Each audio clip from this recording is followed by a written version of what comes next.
New tonight, a second arrest has been made in connection with the weekend double murder. We certainly appreciate you joining us.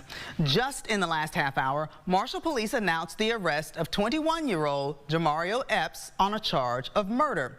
19-year-old Davian Brown was already in the Harrison County Jail charged with capital murder for a shooting at the Whataburger on Victory Drive.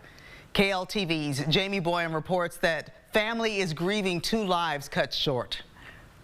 Marshall police arrived at the Whataburger parking lot to find 4 people had been shot. 2 died on scene. The deceased were identified as James Morrow, 20, a Trinity Valley Community College student and football player, and Josiah Hill, 18, a Longview ISD graduate and student athlete.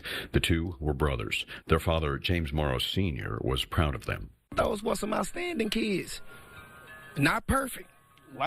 Like she said, not perfect, but they were damn good kids. Their grandmother, Catherine Clark, said Hill and Morrow were loved by their family and the neighborhood. Very resilient in the things that they did. They were just my heart. They was everybody love. Caring, understanding.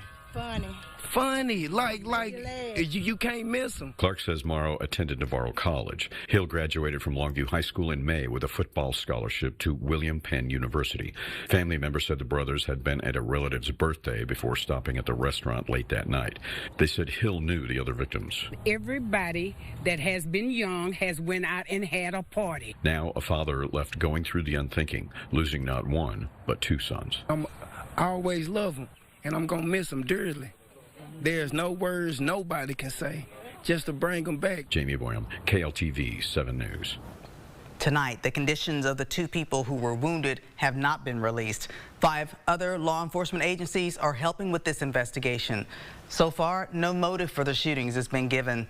Police say that additional arrests or charges may still be